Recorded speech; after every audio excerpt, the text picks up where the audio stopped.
Sahabat Pijar TV, terima kasih sudah klik video YouTube ini. Kiranya kebenaran firman yang saudara dapatkan menerangi kehidupan saudara. Untuk mudah menyaksikan video-video lainnya dan mendapatkan update dengan cepat, klik subscribe. Jangan lupa, berkat Tuhan jangan disimpan sendiri. Klik tombol share di bawah dan bagikan video ini ke sebanyak-banyaknya orang yang saudara kenal. Salam terang bagi Indonesia. Shalom, salam sejahtera pemirsa Pijar TV dimanapun Anda berada. Senang sekali kita dapat berjumpa kembali dalam program Ku Tahu Yang Kupercaya. Kami bersyukur Anda senantiasa antusias untuk mengikuti program ini episode lepas episode yang ada. Pemirsa, hari ini kita akan memasuki dalam pembahasan yang baru mengenai Kristologi, di mana ada banyak hal yang akan disampaikan oleh hambanya Pendeta Ezra Soru. Saat ini kita akan membicarakan asal-usul dari nama Yesus, sehingga nanti pun Anda akan dijelaskan apakah dalam kehidupan kita sehari-hari kita diperbolehkan untuk memberikan nama Yesus kepada anak yang mungkin kita lahirkan di dalam keluarga kita. Dan perlu Anda ketahui pemirsa, bahwa seluruh rekaman ini diselenggarakan atau dijalankan dengan protokol kesehatan yang ketat, di mana para kru yang bertugas sudah menjalani PCR atau swab antigen. Dan recording ini dilakukan di Nusa Tenggara Timur, tepatnya di Kota Kupang. Kami juga dalam kesempatan ini berterima kasih kepada Anda untuk donasi yang diberikan sehingga program acara ini dapat terus berlangsung dan menjadi berkat bagi kita sekalian. Dan jangan lupa pemirsa, jika Anda memiliki saran, pertanyaan, atau pendapat yang ingin disampaikan, jangan ragu-ragu, tuliskan di nomor WhatsApp yang tertera di layar Anda, dan dengan sukacita kami akan membalas semua yang Anda sampaikan kepada kami. Segera kita akan diberkati oleh pembahasan hari ini. Siapkan hati dan Tuhan akan memberkati.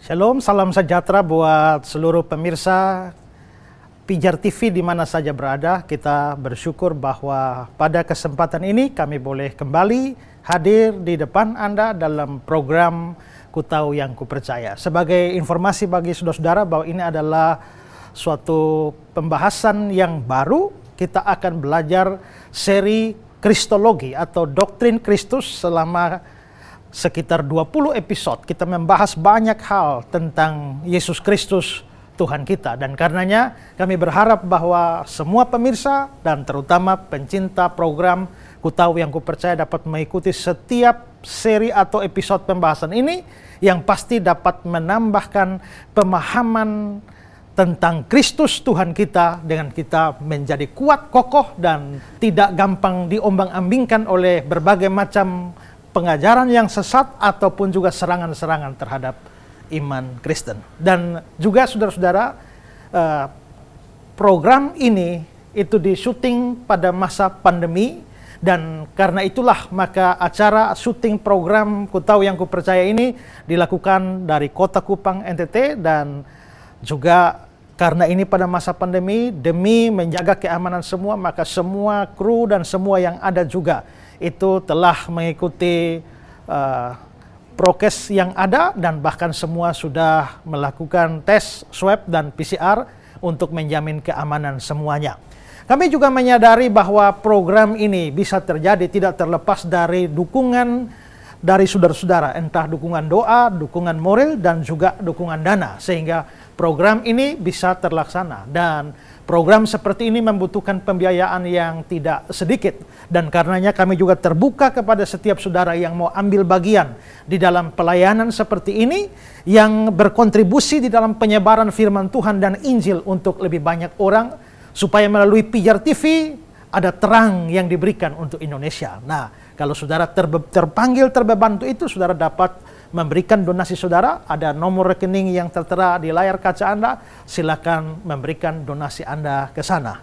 Dan sepanjang pelajaran akan diberikan, apabila saudara punya pertanyaan, silakan saudara kirimkan ke nomor yang ada di layar kaca Anda. Bukan hanya pertanyaan, kalau saudara pun mempunyai pokok doa atau beban doa tertentu, pengen didukung dalam doa, maka tim dari Pijar TV siap mendukung Anda di dalam doa. Bahkan juga kalau saudara membutuhkan tempat untuk konseling atau untuk curhat atau untuk mengemukakan sesuatu yang menjadi pergumulan saudara, ada nomor yang ada di layar kaca Anda bisa hubungi dan tim Pijar TV siap melayani Anda. Jadi kembali kepada persoalan kita soal konsep ini, janji tentang Mesias itu sebenarnya dilihat dari konteksnya, itu lahir pada masa orang-orang Yahudi ada di pembuangan. Sementara mereka ada di pembuangan, lalu muncullah janji-janji itu. Ya, muncullah janji-janji itu. Misalnya seperti muncul di dalam Yesaya 40 ayat 1 dan 2. Yesaya pasal 40 ayat 1 dan 2.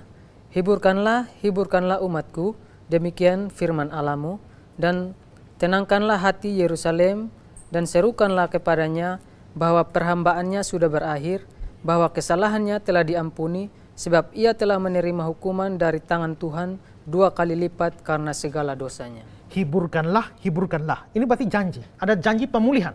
Mereka sedang dalam pembuangan, tapi ada janji bahwa Tuhan akan memulihkan. Karena itu, hiburkanlah.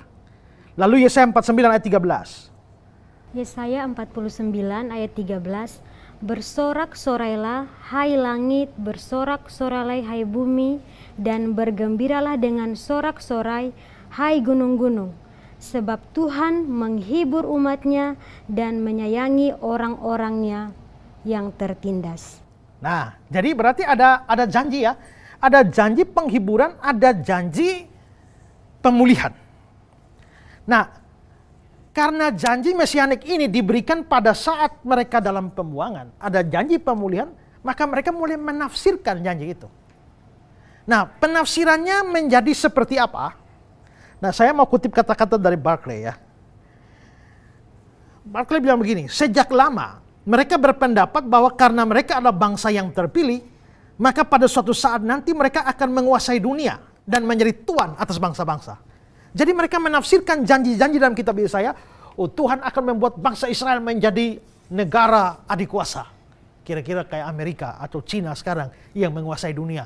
Tuhan akan bawa Israel menguasai dunia. Karena itulah mereka hidup menanti-nantikan Israel akan jaya menguasai dunia ini. Tapi bagaimana itu bisa diwujudkan? Nah, menurut Barclay begini, Israel akan dibawa menjadi penguasa dunia melalui satu orang khusus yang diutus, itulah Kristus. Maka Kristus itulah yang akan membawa Israel menjadi negara adikuasa, menguasai seluruh dunia. Itulah orang besar. Kalau begitu, Mesiasnya harus Mesias. Kalau Mesiasnya membawa Israel kepada masa jaya, berarti Mesias itu harus mengalahkan semua musuh Israel. Pada waktu itu ada bangsa Babel yang besar. Lalu ditaklukkan juga oleh bangsa Media Persia. Tapi Media Persia ditaklukkan lagi oleh Yunani. Lalu Yunani mulai kalah pamor dari Romawi. Dan Romawi berkuasa atas dunia pada waktu itu. Nah, Romawi sudah menguasai dunia. Bagaimana Israel bisa menjadi penguasa dunia sementara Romawi sedang berkuasa?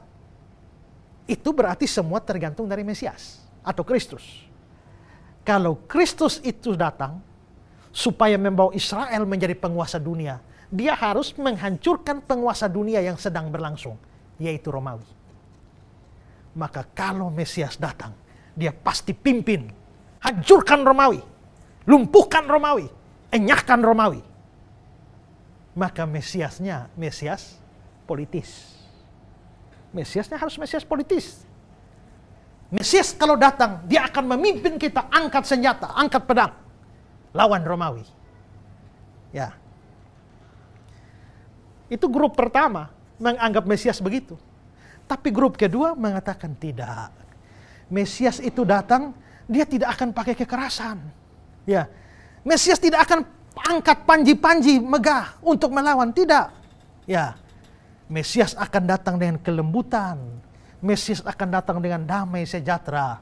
Mesias akan datang membawa sejahtera dan bahagia untuk semua orang. Ya. Nah, berarti ada konsep yang beda. Yang satu menantikan Mesias, itu boleh dianggap sebagai yang menantikan Mesias garis keras. Tapi yang satu ini garis lembut. Ya, garis lembut. Nah, itulah sebabnya konsepnya menjadi beda-beda, ya. Tapi yang mayoritas itu yang mana? Yang mayoritas itu konsep Mesias politis ini. Kalau yang tadi Mesiasnya lembut, halus, tenang, itu minor. Kelompok minoritas. Tapi kelompok mayoritas itu Mesias politis.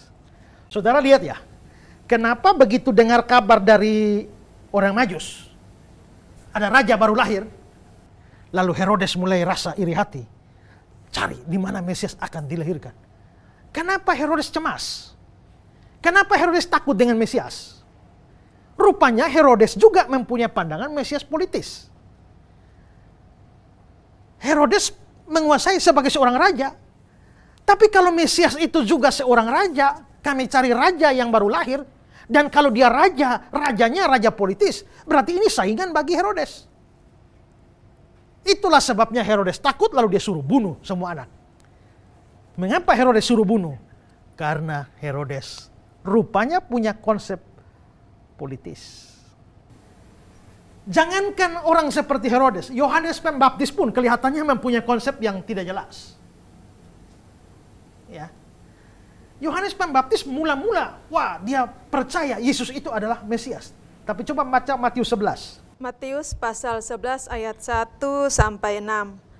Setelah Yesus selesai berpesan kepada ke-12 muridnya, pergilah ia dari sana untuk mengajar dan memberitakan Injil di dalam kota-kota mereka. Ya, jadi perhatikan, Yesus mengajar dan memberitakan Injil. Terus?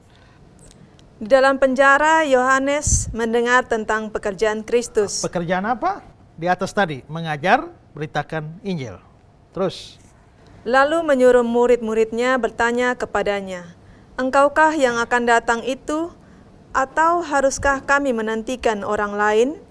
Yesus menjawab mereka, "Pergilah dan katakanlah kepada Yohanes apa yang kamu dengar dan kamu lihat. Orang buta melihat, orang lumpuh berjalan, orang kusta menjadi tahir, orang tuli mendengar, orang mati dibangkitkan, dan kepada orang miskin diberitakan kabar baik. Dan berbahagialah orang yang tidak menjadi kecewa dan menolak aku." Ya, kalau saudara perhatikan ayat 3 tadi kan, Yohanes Pembaptis menyuruh murid-muridnya bertanya kepada Yesus, "Engkaukah yang akan datang itu?" Memang tidak disebut Kristus atau Mesias, tapi engkaukah yang akan datang itu? Mestinya, apakah engkau Kristus yang akan datang itu? Apakah engkau Mesias yang akan datang itu? Atau harus kami menantikan orang lain? Di sini terlihat Yohanes ragu ya. Apakah Yesus itu Mesias? Apakah Yesus itu Kristus yang kami nantikan? Kenapa sampai Yohanes bisa nanya begini? Padahal di awal-awal Yohanes itu sangat percaya Yesus itu Mesias. Kok bisa nanya begini? Besar kemungkinan Yohanes pun itu mempunyai konsep yang tidak terlalu jelas tentang Kristus. Coba perhatikan apa yang Yesus kerjakan. Di ayat 1 tadi dia mengajar, beritakan Injil. Di ayat 5 dia menyembuhkan atau dia membuat orang buta melihat, bikin orang lumpuh berjalan, orang kusta tahir, orang tuli mendengar, orang mati dibangkitkan, orang miskin diberikan kabar baik. Saudara lihat pekerjaan Kristus ini. Tadi kan saya gambarkan ada dua konsep tentang Kristus. Kristus yang keras, yang akan menghancurkan Romawi dan membawa Israel menjadi pemimpin dunia, atau Kristus yang lembut, yang penuh dengan kesederhanaan dan yang lebih bersifat rohani.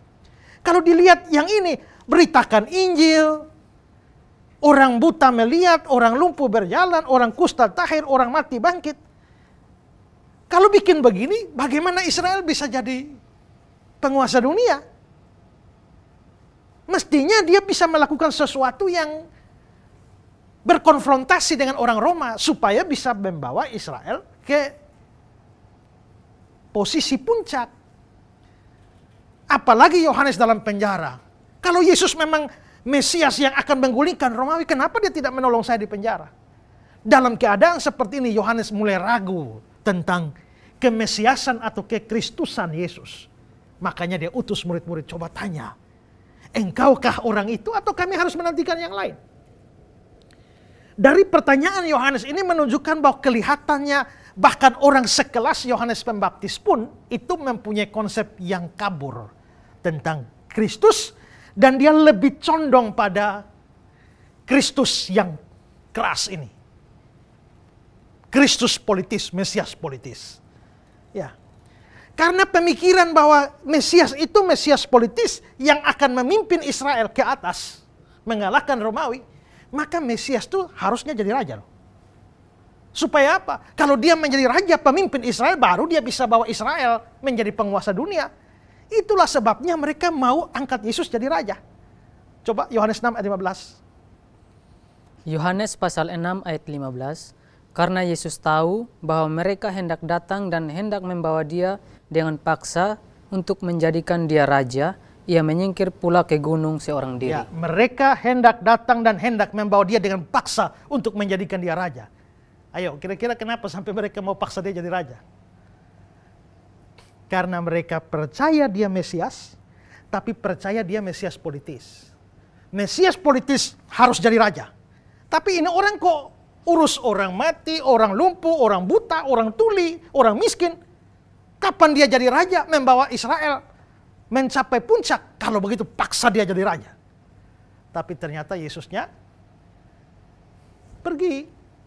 Ini aneh ya, ada orang mau dijadikan raja dipaksa-paksa tapi tidak mau ya. Ya, ada orang yang sebenarnya tidak bisa jadi raja tapi paksa diri mau jadi raja ya. Nah, tapi yang ini beda. Saudara, ada beberapa ayat yang menjadi kesulitan yang beberapa kali ditanyakan pada saya. Coba saudara lihat Matius 16 ayat 20. Matius 16 ayat 20. Lalu Yesus melarang murid-muridnya supaya jangan memberitahukan kepada siapapun bahwa ia Mesias. Dia larang, jangan kasih tahu bahwa saya Mesias. Markus 8, 29-30. Markus pasal 8 ayat 29 sampai 30. Ia bertanya kepada mereka, "Tetapi apa katamu, siapakah aku ini?" Maka jawab Petrus, "Engkau adalah Mesias." Lalu Yesus melarang mereka dengan keras supaya jangan memberitahukan kepada siapapun tentang dia. Ya, jadi Yesus larang, jangan kasih tahu saya Mesias. Ya, jangan kasih tahu saya Mesias. Kira-kira kenapa Yesus larang?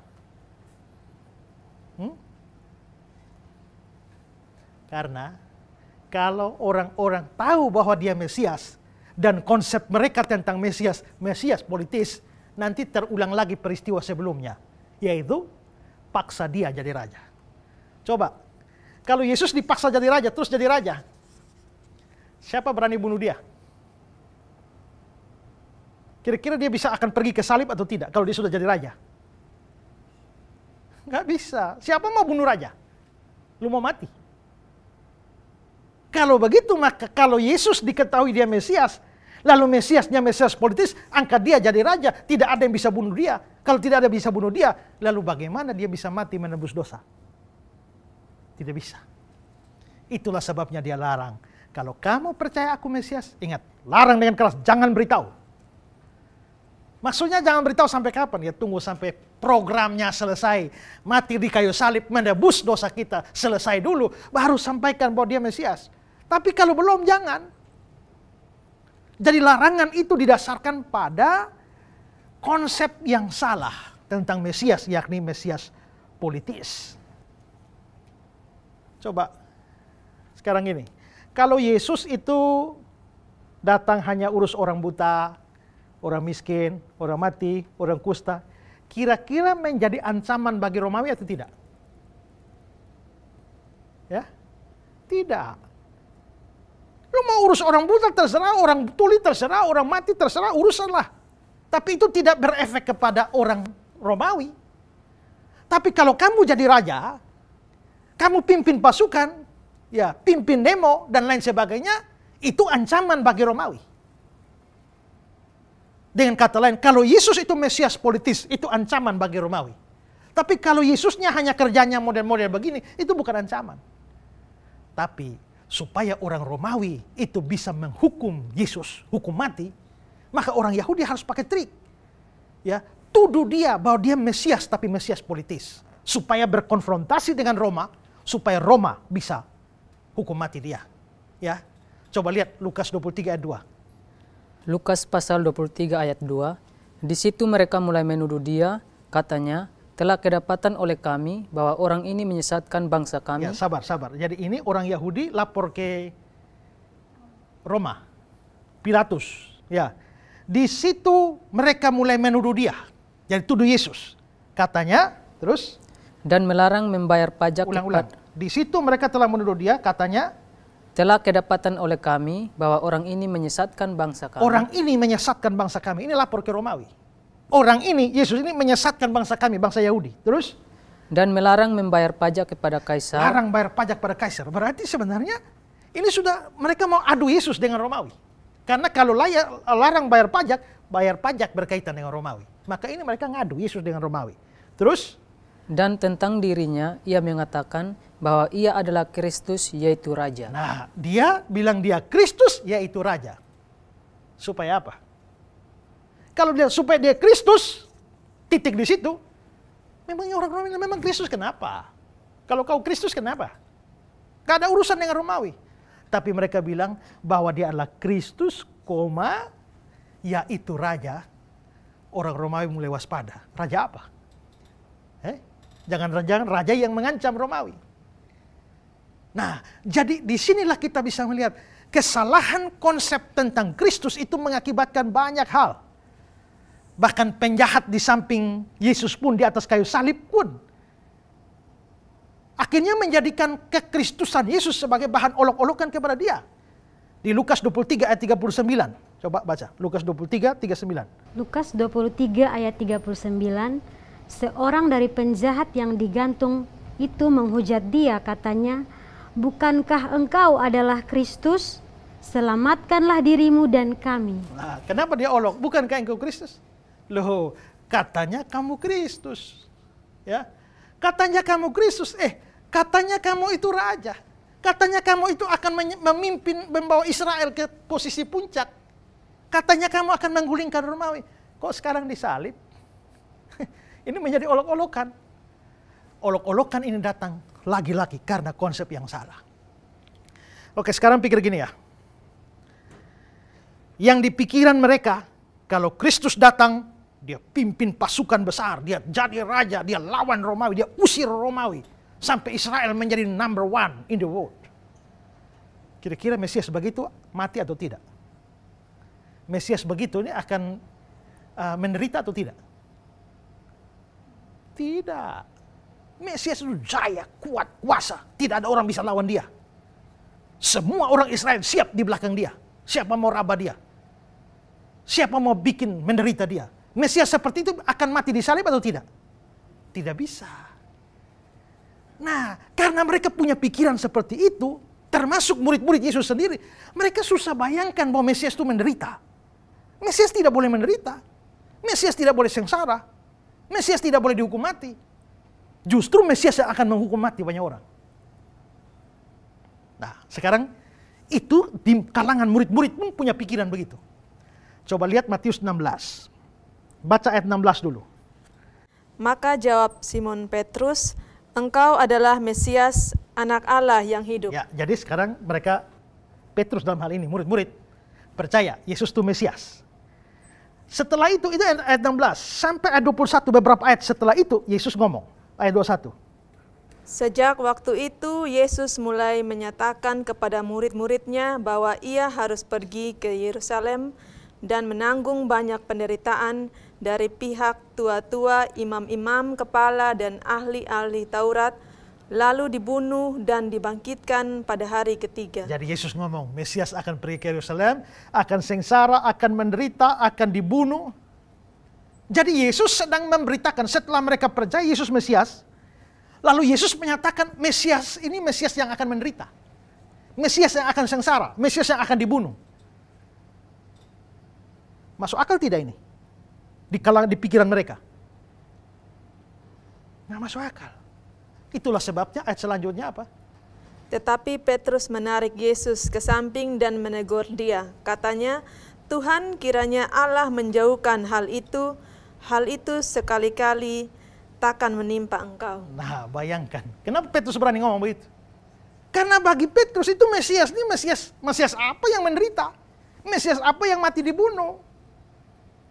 Mesias itu Mesias politis.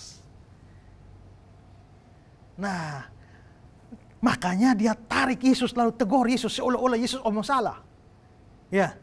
Kiranya Allah menjauhkan hal itu sekali-kali tidak menimpa engkau. Justru engkau yang akan menghukum orang banyak. Nah, kira-kira seperti itu pikiran Petrus. Jadi bayangkanlah orang dekat pada Yesus seperti Petrus saja. Petrus itu salah satu murid terdekat. Ternyata konsep Kristusnya salah, konsep Mesiasnya salah. Apalagi orang luar.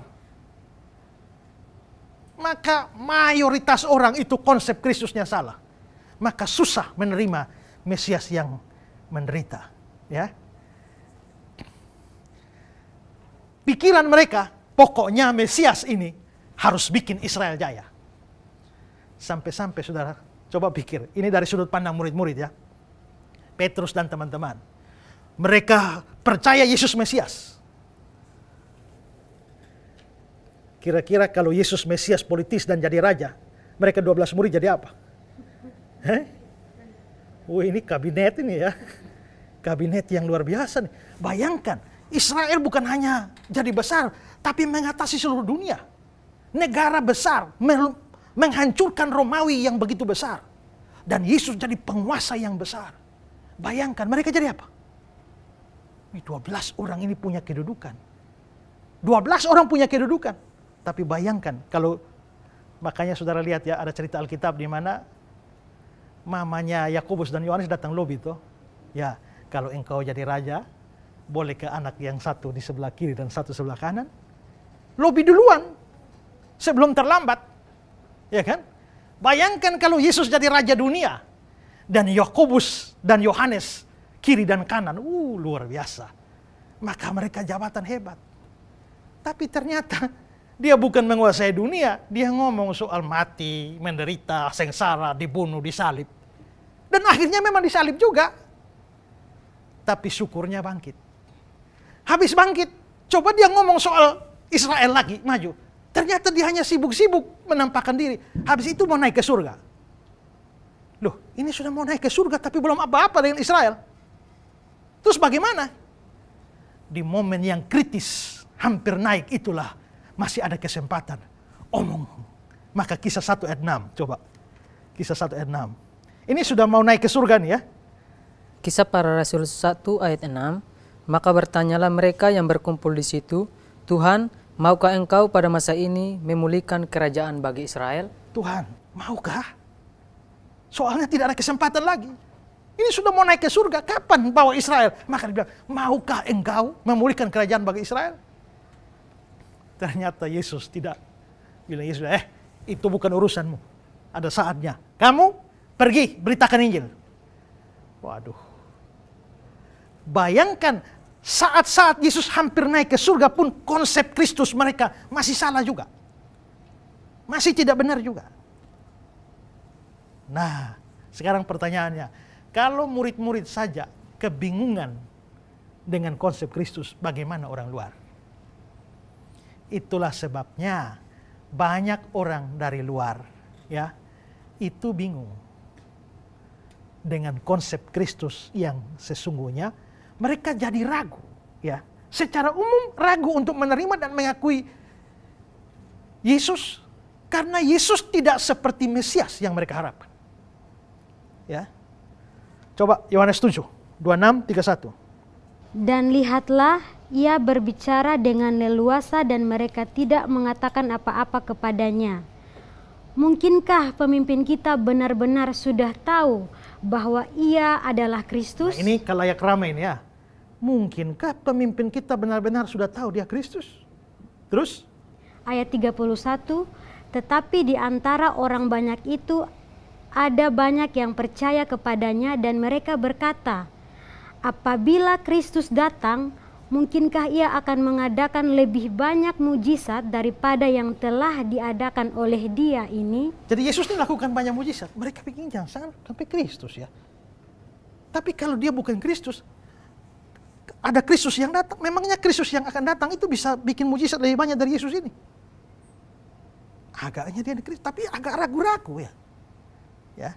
Lalu Yohanes 12, 32-34. Dan aku, apabila aku ditinggikan dari bumi, aku akan menarik semua orang datang kepadaku.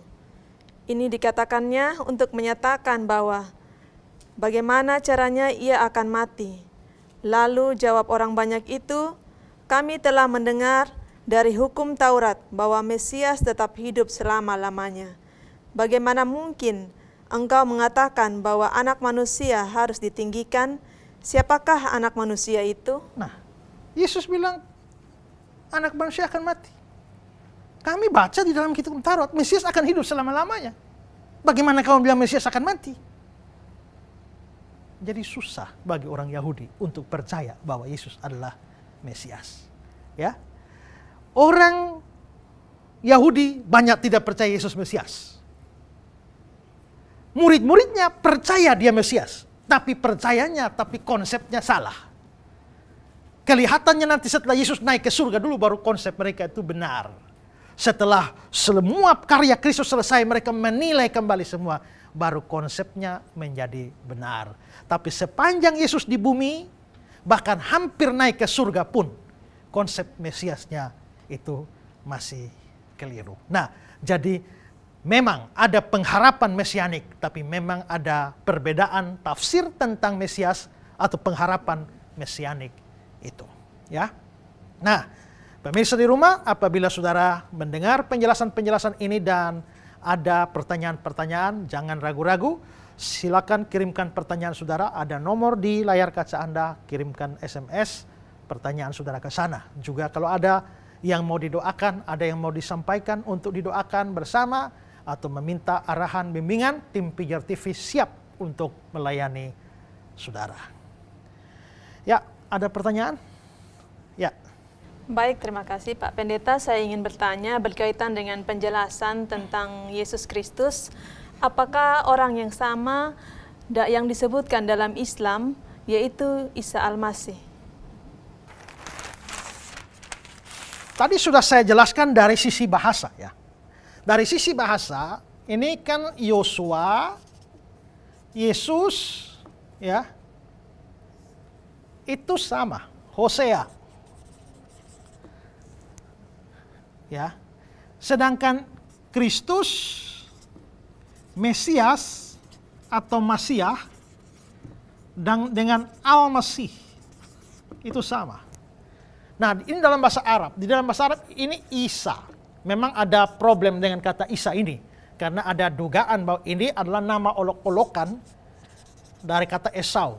Tapi terlepas daripada itu, ini seringkali Isa Al-Masih. Itu dipahami sebagai orang yang sama dengan Yesus Kristus. Yesus ada sobat kita, amat tulus dan benar. Waktu saya pergi pelayan di Papua, ikut sebuah gereja, mereka nyanyi, Isa ada sobat kita. Oh, ternyata Isa. Lagu Natal, hai siarkan di gunung, di bukit dan di mana jua, hai siarkan ke gunung, lahirnya Al-Masih. Lahirnya Al-Masih. Nah, pertanyaannya, apakah memang Yesus Kristus adalah pribadi yang sama dengan Isa Al-Masih? Ada orang yang mengatakan bahwa tidak sama. Karena apa? Karena ceritanya beda. Ceritanya beda. Katanya Isa Al-Masih lahir di bawah pohon kurma. Sedangkan Yesus Kristus lahir di palungan. Beda. Isa Al-Masih di Al-Quran begini, tapi Yesus itu begini. Karena itulah maka Isa Al-Masih itu bukan Yesus Kristus. Tapi memang ada perbedaan cerita antara Yesus Kristus di Alkitab dengan Isa Al-Masih di Quran. Tapi ada juga persamaan. Ya, persamaan. Salah satu contoh misalnya, menurut Quran, Isa itu mamanya bernama Maryam. Menurut Alkitab, Yesus itu mamanya bernama Maria. Ya. Lalu lahir secara ajaib. Ya, lahir secara ajaib. Dan juga masih banyak mujizat-mujizat yang dia buat. Pertanyaannya adalah bahwa apakah berapa persen kemungkinan bahwa orang itu adalah orang berbeda jika banyak kisah tentang dia cukup banyak yang sama. Mungkin dua orang bisa mama sama-sama nama Maria. Tapi mungkinkah dua Maria ini sama-sama ya secara ajaib mempunyai seorang anak? Jadi menurut saya terlepas dari konsep yang berbeda, kisah yang berbeda antara Isa Al-Masih dan Yesus Kristus, tapi sebenarnya orang yang dimaksud itu sama. Hanya cerita tentang orang itu berbeda. 1, 2, 3, 4, 5, 6, 7. Saudara-saudara ada 7 orang. Hari ini saya mengajar saudara 7 orang. Ya. 10 tahun kemudian saya sudah mati. 15 tahun kemudian saudara juga sudah almarhum. Lalu saudara semua 7 orang cerita kepada anak-anak cucu-cucu bahwa pada tahun 2021 kami pernah diajar oleh pendeta Ezra. Ternyata anak-anak dan cucu-cucu saudara juga sudah mati. Tapi mereka bercerita kepada generasi selanjutnya bahwa nenek moyang kalian pernah diajar oleh pendeta Ezra. Lalu ternyata sampai generasi kesekian lagi mulai muncul nenek moyang kita, nenek moyangnya nenek moyang kita, ya, pernah diajar oleh pendeta Ezra. Pendeta Ezra itu orang yang gemuk. Tapi muncul juga berita bahwa pendeta Ezra itu adalah orang yang kurus. Yang lain bilang pendeta Ezra itu tidak gemuk, tidak kurus, tapi langsing. Nah, pertanyaan saya adalah bahwa apakah Ezra yang gemuk, Ezra yang kurus, Ezra yang langsing itu orang berbeda? Sama saja. Mereka memaksudkan Ezra yang sama, hanya waktu menggambarkan Ezra itu ada yang bilang kurus, ada yang bilang gemuk, ada yang bilang langsing. Cerita kan beda. Cerita beda, tapi orang yang dimaksud sama. Yaitu Ezra Soro, orang Kupang itu kan. Nah, begitu juga cerita tentang Isa Al-Masih berbeda dengan cerita tentang Yesus Kristus, tapi ada sejumlah persamaan yang membuat kita harus melihat, menyimpulkan bahwa orang yang dimaksud sama. Tapi waktu mendeskripsikan orangnya, ternyata sudah beda. Karena itulah ada juga perbedaan-perbedaan kisah. Ya. Oke, paham? Jadi menurut saya, orangnya harus dibedakan antara orang yang dimaksud dan kisah di baliknya. Kisah di baliknya beda, tapi orang yang dimaksudkan itu sama. Pak Pendeta, saya ingin bertanya. Ya. Seperti penjelasan Bapak tadi, bahwa pada waktu Yesus bersama orang Yahudi, Yesus pernah bertanya kepada orang Yahudi, mengapa Daud menyebut Mesias sebagai Tuannya? Tapi Mesias juga disebut anaknya. Misalnya dalam Matius 22 ayat 45. Kalau pertanyaan itu diajukan kepada kita, bagaimana kita menjawabnya, Pak? Ya, orang Yahudi bingung ya. Tadi saya sudah jelaskan nih kan, Daud kuncinya. Mesias itu anak Daud. Tapi Daud menyebut Mesias juga Tuannya. Maka Yesus kan tanya, kalau Mesias itu anak Daud, mengapa Daud nyebut dia Tuhan? Kalau dia Tuhan, mengapa dia anak? Orang Yahudi tidak bisa jawab. Dan menurut saya juga, sampai hari ini mereka nggak bisa jawab. Yang begini, pertanyaan begini hanya bisa dijawab oleh orang Kristen. Kenapa? Karena menurut orang Kristen, Mesias itu Allah. Tapi juga dia jelma jadi manusia. Waktu dia jadi manusia, dia anak Daud. Tapi sebelum dia jelma jadi manusia, dia ini Allah. Makanya Daud sebut dia Tuhan. Yesus mengerti ini. Makanya Yesus tanya hanya sekedar suruh mereka, lu pikir baik-baik. Kalau kamu tidak percaya aku ini Allah, atau Mesias itu Allah, kamu tidak bisa jawab pertanyaan ini. Ya, tapi orang Kristen dengan kristologinya, Yesus itu Allah. Sebelum dia jelma jadi manusia, dia Allah. Waktu dia jelma jadi manusia, dia jadi manusia. Walaupun dia tidak berhenti jadi Allah. Tapi Mesias anak Daud karena lahir dari keturunan Daud. Mesias itu Tuhan karena memang dia adalah Allah. Jadi hanya orang Kristen yang bisa jawab pertanyaan Yesus itu. Dan melalui pertanyaan itu Yesus sedang mengungkapkan siapa dirinya, dwinaturnya sebagai Allah dan sebagai manusia. Konsep ini akan kita pelajari dalam episode-episode selanjutnya. Oke, ada pertanyaan lain? Saya Pak Pendeta. Ya. Saya ingin bertanya, mengapa orang Yahudi bisa mempunyai konsep Mesias secara politik dan mengapa murid-murid itu sukar menerima konsep bahwa Mesias itu akan menderita dan mati? Mengapa ada pemikiran konsep politis? Karena secara politis memang terjadi peristiwa di mana sejak kehancuran kerajaan Israel itu mereka tidak pernah lagi menjadi negara merdeka. Kita tahu bahwa bangsa Israel Raya yang dipimpin oleh Daud. Setelah itu dilanjutkan ke Salomo. Ya. Tapi setelah Salomo mati, ini Israel pecah bagi dua. Pecah bagi dua, yang satu tetap Israel, memakai nama Israel, yang satu menjadi nama Yehuda. Ya. Nah, Israel ini pusatnya di Samaria. Sedangkan Yehuda ini pusatnya di Yerusalem. Jadi ini sudah dua kerajaan. Nah, tapi karena mereka jatuh pada penyembahan berhala, maka Tuhan kirim bangsa Asyur namanya. Bangsa Asyur habisi Israel. Maka Israel hancur lebur. Orang-orangnya dibuang ke Asyur sana. Tapi ternyata Yehuda juga jatuh pada penyembahan berhala. Maka Tuhan kirim bangsa Babel. Bangsa Babel habisi Yehuda. Maka Yerusalem hancur. Bait Allah hancur. Lalu orang Yehuda sendiri dibawa ke pembuangan Babel. Lalu dibuang ke bangsa-bangsa yang lain. Maka yang ini habis. Tidak pernah pulang lagi. Hilang sukunya. Sedangkan yang ini, mereka di Babel, tapi nanti bisa pulang. Tapi mengapa mereka bisa pulang? Tadi ini Asyur berkuasa. Tapi rupanya Asyur ini negara adikuasa. Paling hebat. Tapi mengapa Asyur hancur? Karena Babilonia menghabisi Asyur. Maka habislah Asyur, penguasa dunia kembali ke Babel. Tapi orang Yehuda dibawa Babilonia. Tapi tahu-tahu muncul kerajaan Media Persia. Di bawah Raja Kores tadi. Media Persia menghancurkan Babel. Dan mengizinkan orang Yehuda pulang ke Israel. Tapi biarpun mereka pulang ke Israel, mereka nggak merdeka. Tetap di bawah kekuasaan Media Persia. Maka Media Persia penguasa dunia menguasai Israel. Tadinya dikuasai Asyur, lalu dikuasai Babel, lalu sekarang dikuasai oleh Media Persia. Tapi Media Persia itu nanti takluk lagi oleh penguasa dunia yang baru, yaitu Yunani.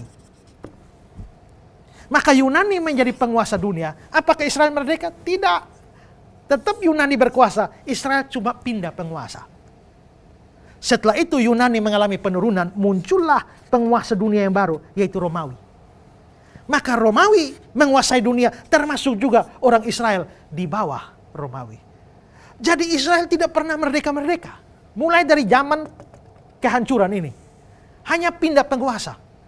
Mereka dikuasai Asyur, mereka dikuasai Babel, mereka dikuasai Media Persia, mereka dikuasai Yunani, mereka dikuasai Romawi. Nah terus kapan menguasai dunianya? Nah, tahu-tahu sementara dalam pembuangan di sini muncul janji akan datang Mesias. Mesiasnya, janji Mesiasnya datang di tengah-tengah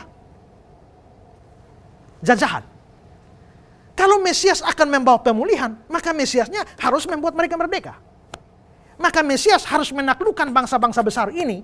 Dan dalam hal ini, waktu Yesus lahir, itu zaman Romawi. Maka Mesias harus menaklukkan Romawi. Baru bisa membawa Israel kepada masa jaya. Jadi mengapa sampai kok bisa muncul konsep Mesias politis? Karena janji mesianik itu diberikan dalam konteks kerajaan-kerajaan dunia berkuasa atas Israel, atas bangsa Yehuda. Ya. Nah, dan itu yang seperti saya bilang tadi, karena konsep Mesias politis, mestinya Mesiasnya itu hidup selama-lamanya, memimpin dan menghabisi semua bangsa-bangsa ini, bukan dihabisi. Makanya Mesias apa yang mati? Kalau Mesias mati, apa yang diharapkan dari dia? Mesias dibunuh, apa yang diharapkan dari dia? Mesias begitu tidak bisa membawa Israel menjadi penguasa dunia. Nah, dalam konteks seperti itulah makanya mereka sukar menerima Mesias rohani. Ya, maka mereka semua, pikiran hampir semua itu Mesias politis. Ya, ini mengajar kita ya bahwa salah konsep itu besar pengaruhnya. Ya, hari ini ada banyak orang Kristen yang punya konsep-konsep yang beda tentang Kristus, tentang Allah, tentang Tritunggal, dan macam-macam hal yang lain. Jangan anggap remeh pemahaman yang salah tentang kebenaran. Karena itu bisa menjerumuskan saudara pada banyak hal yang fatal. Seperti yang kita sudah lihat dari seluruh penjelasan saya. Ya. Karena itulah saudara-saudara, maka belajar firman Tuhan atau belajar kebenaran itu penting sekali. Nah, sambil kita belajar, kita bisa melihat bahwa penting bagi kita mengenal Kristus dengan sungguh-sungguh. Mengenal Kristus dengan lebih dalam lagi. Dan itu akan kita lihat di dalam pelajaran-pelajaran kita yang akan datang. Terima kasih untuk saudara yang sudah menyaksikan program ini. Dan kami tetap berharap bahwa saudara dapat terus mengikuti program atau episode-episode dari seri Kristologi ini dalam episode-episode selanjutnya. Dan seperti saya sampaikan tadi bahwa program kali ini, episode-episode kali ini, Kristologi ini, kita melakukan acara syutingnya pada masa pandemi, dan itu dilakukan di Kota Kupang, Nusa Tenggara Timur. Dan untuk melakukan ini, semua tim yang ada, semua kru yang ada juga sudah melakukan penjagaan atau mengikuti prokes yang ada, dan semua sudah melakukan tes swab dan juga PCR. Dan karena itu adalah demi keamanan bersama. Kami juga berterima kasih semua saudara yang telah mendukung program ini dalam banyak hal, termasuk dalam pembiayaan, dalam dana donasi. Dan program seperti ini sangat bermanfaat, tapi membutuhkan dana yang banyak.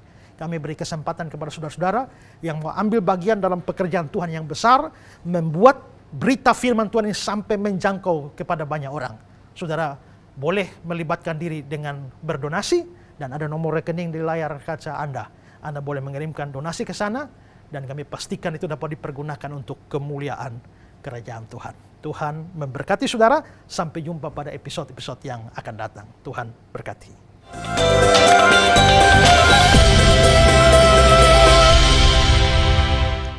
Terima kasih pemirsa, Anda telah setia untuk mengikuti program acara ini sampai dengan saat ini.